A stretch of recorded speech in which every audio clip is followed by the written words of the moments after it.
جس وقت رنگ چہرہ، جس وقت رنگ چہرہ محشر میں زرد ہوگا، جس وقت رنگ چہرہ محشر میں زرد ہوگا، دوزخ کے در سے لرزاں ہر ایک فرد ہوگا، دوزخ کے در سے لرزاں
ایک مطلب درود شریف اور سماعت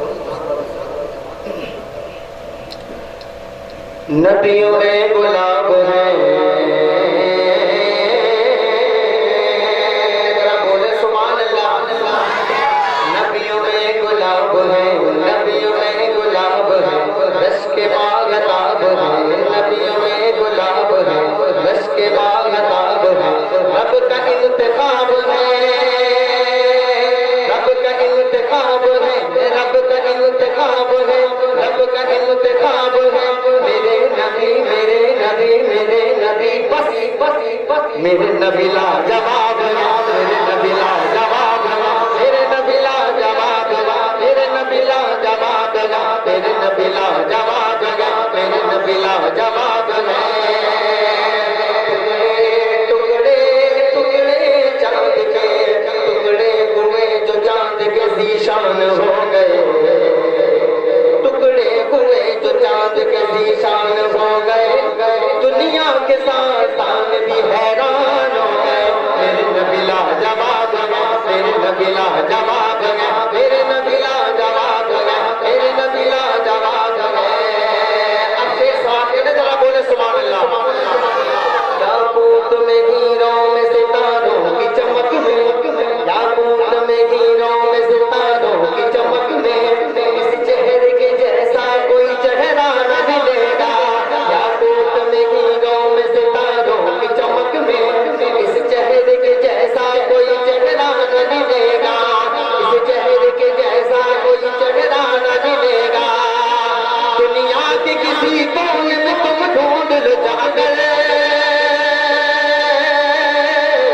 دنیا کے کسی کونے میں تم ڈھونڈ لو جا کر دنیا کے کسی کونے میں تم ڈھونڈ لو جا کر کوئی میرے سرکار کے جیسا نہ ملے گا میرے نبی لا جواب میرے نبی لا جواب میرے نبی لا جواب میرے نبی لا جواب میرے نبی لا جواب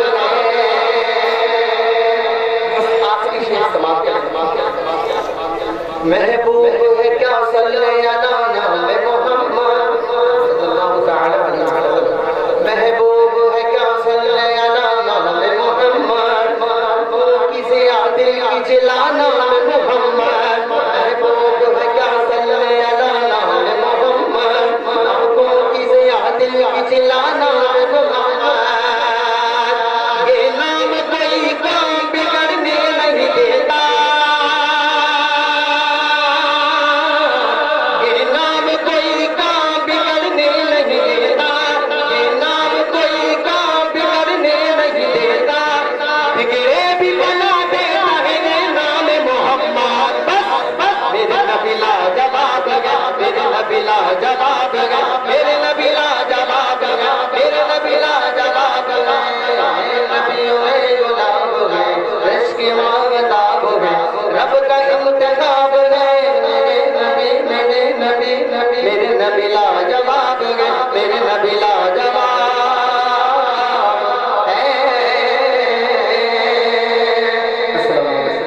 حضرات آپ دیکھ رہے ہیں اپنے ماتھے کی نگاہوں سے کہ جس وقت سعید کا آپ حضرات کو بے صبری سے انتظار تھا وہ وقت سعید آ ہی گئی وہ خطیب جس خطیب کو آپ حضرات سننے کے لیے بڑی دور دراز سے تشریف لائے الحمدللہ وہ آپ کا خطیب ممبر نعرہ رسالت علماء اہل سنت حضرت علامہ مولانا مفتی منظور احمد صاحب قبلہ پرنسپل مدرسہ اشرف العلوم پورا گوہر کا بھی وہ گل پوچھے کریں گے انشاءاللہ الرحمن نعرہ تکبیر نعرہ رسالت نعرہ رسالت علماء اہل سنت نعرہ تکبیر نعرہ رسالت بادشاہ بلاغت چلے آئیے تاجدار فصاحت چلے آئیے لے کے گلزار طیبہ کی گل کی مہک مشک بارے خطابت چلے آئیے لے کے گلزار طیبہ کی سرمستیاں وائز اہل سنت چلے آئیے من الشیطان الرجیم بسم اللہ الرحمن الرحیم وَمِنْ آيَاتِهِ أَنْ خَلَقَ لَكُم مِّنْ أَنفُسِكُمْ أَزْوَاجًا لِتَسْكُنُوا إِلَيْهَا وَجَعَلَ بَيْنَكُمْ مَوَدَّةً وَرَحْمَةً صدق اللہ العظیم۔ قابل عزت تکریم محب و محترم حضرت علامہ مفتی منظور صاحب قبلہ متزلہ العالی و دیگر علماء طویل احترام، حاضرین و حاضرات، السلام علیکم ورحمۃ اللہ وبرکاتہ۔ میرے پیارے آقا صلی اللہ تعالی علیہ وسلم کے پیارے دیوانوں اور خواتین اسلام،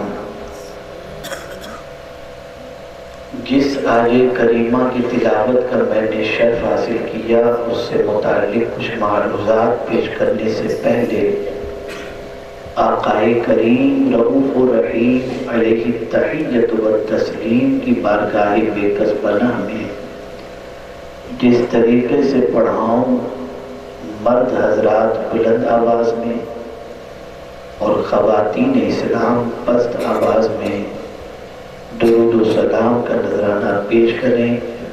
الصلاۃ والسلام علیک یا رسول اللہ، الصلاۃ والسلام علیک یا حبیب اللہ، الصلاۃ والسلام علیک یا نبی اللہ، الصلاۃ والسلام علیک یا نور اللہ وسلم۔ بڑی بگرامی حضرت مولانا حافظ نصیر الدین صاحب کے صاحبزادے کی، اور خاموشی سے سنو، ہو سکتا ہے کوئی بات آپ کے دل میں اتر جائے اور آپ مستقبل کے ایک اچھے آفتاب و مہتاب بن کر پوری دنیا میں اسلام کی روشنی کو پھیلا سکیں۔ اس لیے کہ بات کر کے، ہنسی مذاق کر کے آپ کو کچھ حاصل نہیں ہونا۔ ہنسنا کھیلنا ہو تو آپ چلے جائیں، یہ صاحب دیکھیں ہنس کھیل رہے ہیں، تو ان کو ہنسنا کھیلنا ہو تو ان کے چلے جائیں، اور جن کو کچھ سننا ہے اور سیکھنا ہے وہ خاموشی کے ساتھ بیٹھے۔ بس آپ پر توجہ رکھیے، آپ پر توجہ رکھیے۔ شیطان تو اپنا کام کرتا ہے، وہ نہیں چاہے گا کہ کوئی اچھی بات آپ کے دل و دماغ میں اترے، تو ایسی سب شرارتیں کرتا رہتا ہے۔ میں نے درود شریف آپ کو پڑھایا، اور اہل سنت و جماعت کا یہ معمول ہے کہ آغاز بھی درود شریف سے، درود و سلام سے، اور اینڈ بھی درود و سلام سے۔ کون سا غلام ایسا ہوگا جو حضور صلی اللہ علیہ وسلم سے قریب ہونے کی تمنا نہ رکھتا ہو؟ اس لیے کہ حضور صلی اللہ علیہ وسلم کوئی عام انسان تو نہیں ہے، اللہ کے بعد جس کا مرتبہ سب سے کسی انسان سے قریب ہونا ہو جو بہت بڑا ہو تو بڑے پاپڑ بیلنے پڑتے ہیں، رشوت دینی پڑتی ہے، اس کے جیسا بننا پڑتا ہے، سورس لگانا پڑتا ہے، اور عام آدمی تو کسی بڑے کے قریب ہو بھی نہیں سکتا، اس لیے کہ اگر اس کا اسٹیٹس بڑا نہیں ہے تو بڑے کے قریب نہیں ہو سکتا۔ لیکن قربان جائیے میرے آقا صلی اللہ علیہ وسلم کی عظمت پر، جو اتنے بڑے کہ ایک قدم عرش پر ہے تو دوسرا فرش پر، ایک فرش پر ہے تو دوسرا عرش پر، اتنے بڑے کہ انسانوں میں ان سے بڑا کوئی ہے ہی نہیں، لیکن اپنے سے قریب کرنے کے لیے انہوں نے یہ نہیں فرمایا کہ تو غریب ہے تو مجھ سے قریب نہیں ہو سکتا، تو جھوپڑ پٹی میں رہتا ہے تو مجھ سے قریب نہیں ہو سکتا، تو مٹی کے مکان میں رہتا ہے مجھ سے قریب نہیں ہو سکتا، مجھ سے قریب تو وہ ہوگا جس کے پاس بنگلہ ہو، محل ہو، لمبی گاڑی ہو، میرے آقا نے نہیں فرمایا۔ اسی کو میرے امام کہتے ہیں ہم غریبوں کے آقا کے بیٹے، فقیروں کی سربت پیدا۔ ایک شخص قیامت میں مجھ سے قریب ہونا چاہتا ہے، اسے چاہیے کہ کثرت سے مجھ پر درود پڑھا کرے۔ ادھر آپ نے درود کی عادت بنائی، آپ کو کوئی نبی سے دور کر ہی نہیں سکتا۔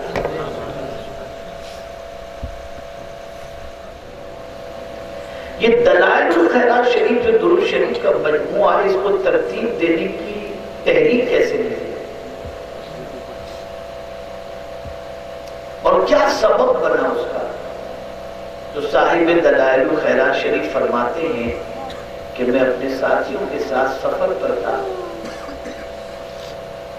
اور جنگل و بیابان سے گزرتا ہوا ایک ایسے مقام پر پہنچا جہاں پانی کا کوئی انتظام نہیں تھا اور نماز کا وقت جا رہا تھا اور وضو کی حاجت تھی۔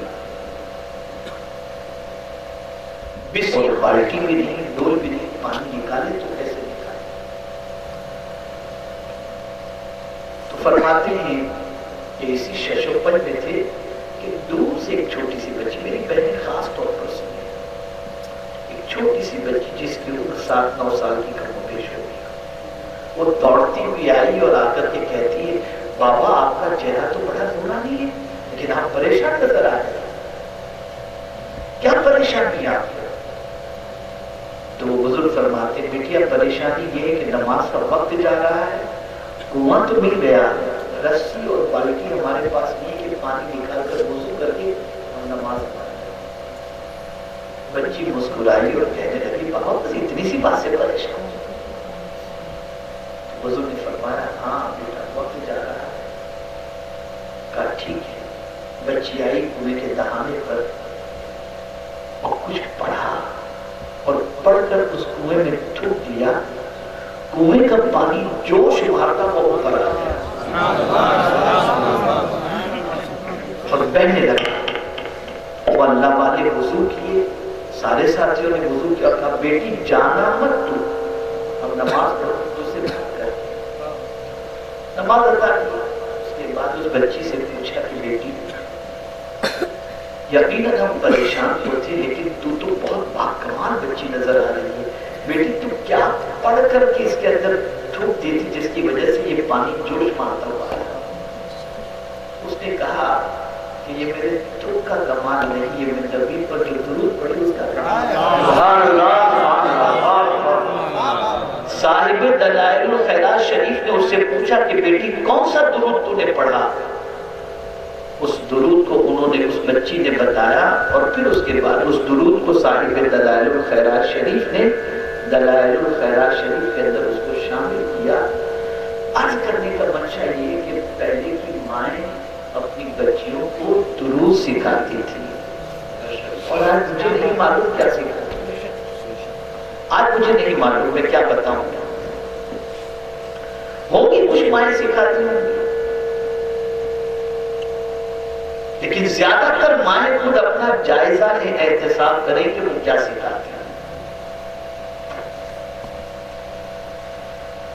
تو میرے پیارے آقا صلی اللہ علیہ وسلم کے پیارے دیوانوں، درود ایسا عمل ہے جو رد ہوتا ہی نہیں ہے، یہ مقبول ہی مقبول ہے۔ اس لیے سیدنا فاروق اعظم رضی اللہ تعالیٰ عنہ فرماتے ہیں دعا کی ابتدا میں بھی درود پڑھو اور انتہا میں بھی درود پڑھو، جب درود قبول ہوتا ہے تو اس کے صدقے میں اللہ دعا بھی قبول کرتا ہے۔ اب آئیے اس تحفے کو آپ کی بارگاہ میں پیش کرنے کے بعد میں نکاح سے متعلق کچھ باتیں آپ کی سماعتوں کے حوالے کروں۔ مجھ سے بیشتر ایک خطیب کی گفتگو میں پیغامگاہ پر سن رہا تھا، بہت جوش اور جذبے کے ساتھ وہ خطاب فرما رہے تھے۔ مجھے تو اس طرح سے خطاب کرنا آتا نہیں ہے، میں تو سمجھنے سمجھانے کے انداز میں کچھ بات کر دیتا ہوں، اس لیے کہ نہ اتنی طاقت ہے، نہ اتنی توانائی، نہ اتنا علم ہے۔ میں سمجھاؤں گا کچھ بات آپ سمجھیں. ہر چیز کا اللہ نے کوئی نہ کوئی مقصد رکھا ہے. پانی کا مقصد پیاس بجھانا، کھانے کا مقصد بھوک کو مٹانا، لباس کا مقصد گرمی اور ٹھنڈی میں راحت عطا کرنا، پنکھے کا مقصد گرمی میں ٹھنڈک پہنچانا، اے سی کا مقصد گرمی کے اندر ٹھنڈک پہنچانا. یہ ساری چیزیں، ہر چیز کا کوئی نہ کوئی مقصد ہے. لیکن اگر آج مسلمان کو اگر دیکھا جائے تو مسلمان عبادت کے مقصد کو ہی جاننے کی کوشش نہیں کرتا کہ اللہ. اس لیے بہت سارے لوگ نماز پڑھنے کے بعد بھی آوارہ نظر آتے ہیں. بہت سارے روزہ رکھنے کے بعد بھی ان کی زندگی میں تبدیلی نظر نہیں آتی. بہت سارے تو حج کر کے آنے کے بعد بگڑے کے بگڑے ہی رہتے ہیں. اس لیے کہ مقصد ان کے سامنے نہیں. تو جس طرح سے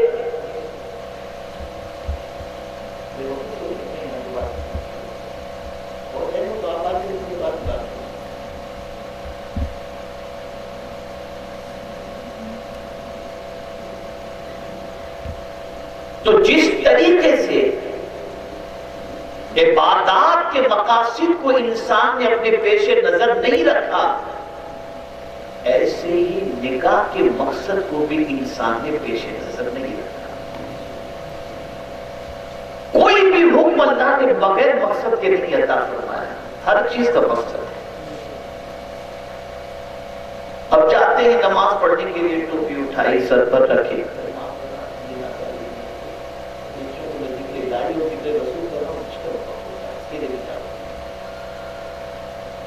تو عرض کرنے کا منشا یہ ہے کہ عبادت کا مقصد جب سامنے نہیں رہا تو عبادت کر کے بھی ہم نہیں بدلے. ایسے ہی نکاح کا مقصد بھی ہمارے سامنے جب نہیں رہا تو نکاح کرنے کے بعد بیوی ہونے کے باوجود، شوہر ہونے کے باوجود مرد بھی آوارگی اللہ ماشاءاللہ کر رہا ہے اور بیوی کے بارے میں کچھ نہیں جانتا کیا معاملہ ہے. کیونکہ مقصد پیش نظر نہیں. آئیے میں آپ کو تھوڑا سا سمجھاتا ہوں بچے. نماز کا مقصد کیا ہے؟ تو قرآن نے کہا ان الصلاۃ تنہا عن بری باتوں سے روکتی ہے. نماز اس لیے فرض کی گئی کہ نماز پڑھنے والا بے حیائی سے بچے، نماز پڑھنے والا بری چیزوں سے بچے. اب کس طریقے سے بچے؟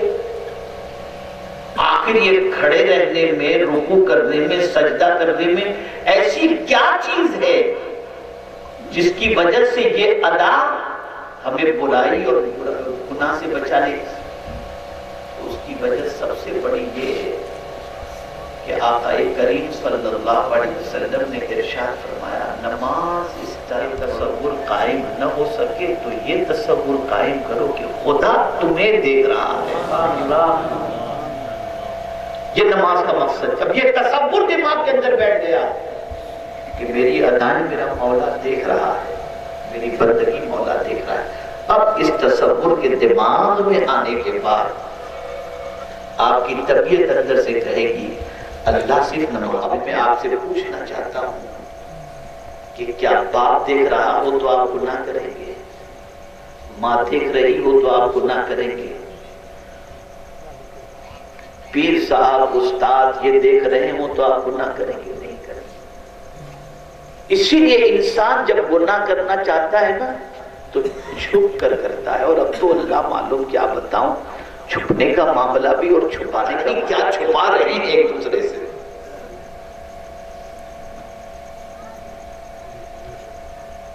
اللہ نہ کرے کسی کے اندر گندگی کی عادت پڑ گئی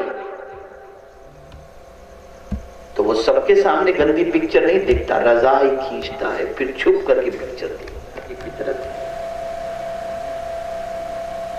نیکی دکھائے گا، گناہ چھپائے گا. لیکن آپ کس سے چھپاتے ہو گناہ؟ بھائی سے چھپاتے ہو، باپ سے چھپاتے ہو، رشتہ دار سے چھپاتے ہو. کیا کوئی ایسی ہے کوئی ایسی جگہ؟ مشائخ چشت میں سے ایک بزرگ جو ہیں، ان کو اپنے ایک مرید سے بڑی محبت تھی. مرید کے ان کے دل میں حسد تھا، جلن. ان کو کیوں چاہتے ہیں اتنا؟ ہم بھی تو ہیں. پیر صاحب سمجھ گئے کہ ان کے دل میں تھوڑی سی اڑن ہے. اور سارے مرید جب موجود تھے تو بزرگ نے فرمایا سب تو ذبح کر کے آئے. اور پوچھا کہاں ذبح کیا؟ کوئی نہیں دیکھ سکا، ایسی جگہ پہ ذبح کیا. اس خاص مرید سے پوچھا بیٹے تم نے ذبح کیوں نہیں کیا؟ کہا مجھے کوئی ایسی جگہ نظر نہیں آئی جہاں میرا خدا دیکھنے جہاں خدا دیکھنے میں اس سے نہیں چھپ سکا. تو پھر زندہ لے کر کے ہاتھ کون سی جگہ ہے، کہاں چھپ رہے ہو تم؟ ارے اس کی شان تو یہ ہے یعلم خائنۃ الاعین وما تخفی الصدور، وہ تمہارے دل کے چھپے ہوئے بھید کو بھی جانتا ہے. یعلم ما توسوس بہ النفس،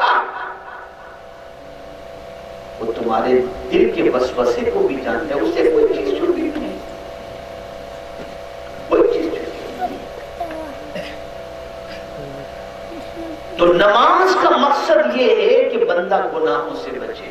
اور بندہ گناہ اس لیے کرتا ہے کہ وہ اللہ عز و جل سے ڈرتا بھی نہیں اور نماز کے مقصد سے واقف بھی نہیں، اس لیے وہ گناہ کرتا ہے. لیکن یہاں نماز پڑھتے بھی تو یو پی کا ایک سب سے بڑا المیہ یہ ہے کہ میں کبھی اتفاق ہوا کہیں یو پی کی کسی مسجد میں نماز پڑھنے جانے کا تو مجھے بوڑھے ہی نظر آئے، جوان تو نظر نہیں آئے.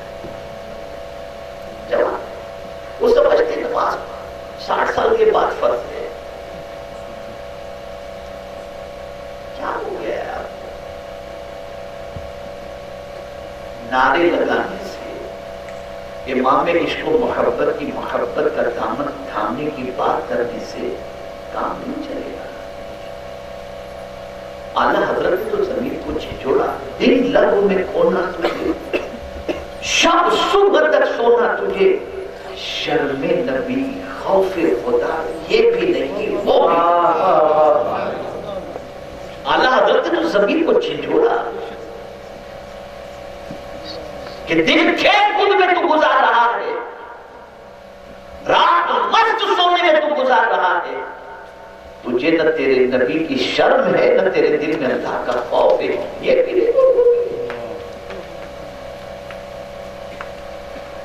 کیا ہو گیا اس امت کو؟ یہ پلٹ گیا. اے رسول اعظم صلی اللہ علیہ وسلم کے دیوانوں، آقا کریم صلی اللہ علیہ وسلم فرماتے جو شخص جان بوجھ کر کے ایک وقت کی نماز قضا کرے اللہ اپنا دست امان اس پر سے اٹھا لیتا ہے. اور جب وہ اپنا دست امان اٹھا لے تو کون ہے جو ہمیں پناہ دے گا؟ ایک طرف تو صحابہ تلوار کے سائے میں بھی نماز ادا کرتے ہیں اور یہاں ہمارا حال کیا ہے؟ تو نماز بے حیائی اور بری باتوں سے روکتی ہے، لیکن نماز پڑھیں تو صحیح، اور پڑھتے بھی ہیں تو اللہ ماشاءاللہ. قرآن شریف سن لیجیے آپ، وہ درست ہے. میں بھی اپنا درد حضرت مفتی صاحب قبلہ کو پیش کر رہا تھا کہ مجھے اس صوبے کا بڑا درد ہے اور میں نے اس صوبے کے اندر جوانوں کو مسجد میں جاتے ہیں.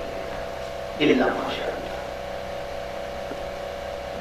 وہ مسجد کے دروازے پر کھڑے ہوں گے، اذان ہوگی تو بھاگ جائیں گے. یہ حال ہو گیا. جب تم کو ہی جنت میں جانے کا شوق نہیں ہے تو پھر اس دنیا کو اللہ نے تمہارے لیے جہنم بنا دیا. مسجد کیا ہے؟ وہ زمین کی جنت، اور جنت میں وہی جائے گا جس کے سینے کے اندر ایمان ہوگا. تو ہمارا ایمان تو اتنا کمزور ہو گیا کہ سجدے سے بھی گئے، نماز تو نماز ایک تصور عطا کرتی ہے اور وہ تصور مولا دے گا. حضرت بایزید بستامی علیہ الرحمہ کے پاس ایک شخص حاضر ہوا اور عرض کرتا ہے حضور تقریباً گناہوں سے اللہ نے مجھے توبہ کی توفیق عطا فرما دی، لیکن ایک گناہ ایسا ہے جس سے میں بچ نہیں پاتا. اور میں سمجھتا ہوں کہ آج کے دور میں بھی بڑے سے بڑے پارسا کے لیے اس گناہ سے بچنا بہت ڈیفیکلٹ ہے. اللہ ماشاء اللہ. بایزید بستامی علیہ الرحمہ نے یہ نہیں فرمایا کہ کون سا گناہ، بس اسی نے خود بتا دیا. حضرت گناہ جس سے میں نہیں بچ پاتا ہوں وہ یہ ہے کہ میں راستہ چلتا ہوں، بازار میں کوئی لڑکی نکلتی ہے میں گھرنے لگ جاتا ہوں. یہ گناہ مجھ سے نہیں چھوٹ رہا. کوئی نسخہ حضور فرمایا کہ جب تو راستے سے گزر اور تیرا نفس تجھے کہے یہ لڑکی جا رہی ہے دیکھ، ایک تصور دماغ میں پیدا کر دینا تو اسے دیکھ رہا ہے اور تیرا خدا تجھے دیکھ رہا ہے. تو اسے دیکھ رہا ہے اور تیرا خدا تجھے دیکھ رہا ہے. بس اتنا سننا تو اس کی آنکھوں سے آنسو جاری ہو گئے. 15 روز کے بعد آیا تو کہتا ہے حضور اب تو نگاہ اٹھتی ہی نہیں.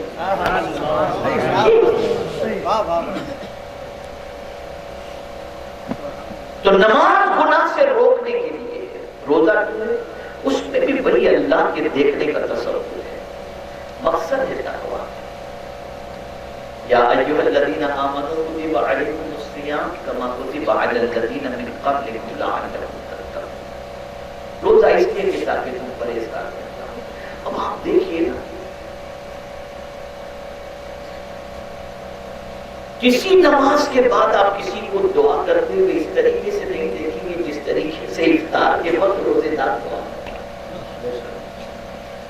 وقتہ نماز جب وہ پڑھ لیتا ہے جمعہ کی نماز کے بعد تو یوں کیا اور بھاگا. لیکن دنیا کے کسی خطے میں چلے جاؤ، افطار کا وقت ہوگا تو پاپی سے پاپی انسان بھی دسترخوان سجا کر کیوں سوچا. اور روزانہ روز افطار کے وقت وہ دعا کر رہا ہے اور اسی دل جمعی کے ساتھ دعا کر رہا ہے. دکان پر ہے تو کسٹمر کی طرف توجہ نہیں، افطار کا سامان لگا ہے. کیوں؟ وجہ یہ ہے کہ صبح صادق سے لے کر غروب آفتاب تک 3 چیزوں سے وہ بچا رہا، کھانے سے، پینے سے اور عمل زوجیت سے. یہ 3 چیزوں سے وہ بچا رہا اور اس بچنے پر اس کو اتنا یقین ہے کہ میں نے وضو میں کلی کرتے بھی پانی نہیں پیا ہے، مجھے یقین ہے. تو جب اس کا یقین اس عبادت پر اتنا پختہ ہوتا ہے تب مولا بھی دعا کی قبولیت کا یقین اس کے سینے میں ڈال دیتا ہے. لیکن شاید ہی کوئی ایسا ہو جو روزہ رکھ کر چھپ کر کے کھائے، چھپ کر کے پیے. کڑی دھوپ ہے، چلچلاتی دھوپ، فریج کے اندر پانی شربت سب رکھا ہوا ہے اور کوئی گھر میں نہیں ہے، لیکن برداشت کرتا ہے. کوئی دیکھنے والا نہ بھی ہو تب بھی شربت نکال کر نہیں پیتا، پانی. باتیں ہوتی ہے راز کی. حج کا احرام آپ نے پہن لیا تو اب وہ راز کی باتیں بھی ایک دوسرے سے نہیں کر سکتے، کسی سے تو بہت چھوٹ، گناہ بھی نہیں کر سکتے، جھگڑا بھی نہیں کر سکتے. تو یہ 5 دن کی پریکٹس ہوتی ہے کہ ایام حج کے اندر تم ان چیزوں سے بچو تاکہ رمضان کے حج کے ایام کے گزر جانے کے بعد جب اس ایام میں اپنی بیوی سے تم اس قسم کی بات نہیں کر سکتے تو ان ایام کے گزرنے کے بعد کسی دوسرے سے تم اس طریقے کی بات کیسے کر سکتے؟ بڑی معذرت، مجھے یہاں کا سسٹم نہیں معلوم، لیکن بڑے شہروں میں یہ ہوتا ہے کہ لڑکے کے بھی دوست ہوتے ہیں، شادی ہوتی ہے تو لڑکی کی بھی سہیلیاں ہوتی ہیں، اور معاذ اللہ ثم معاذ اللہ ثم معاذ اللہ، رات کیسی گزری اس کی پوری داستان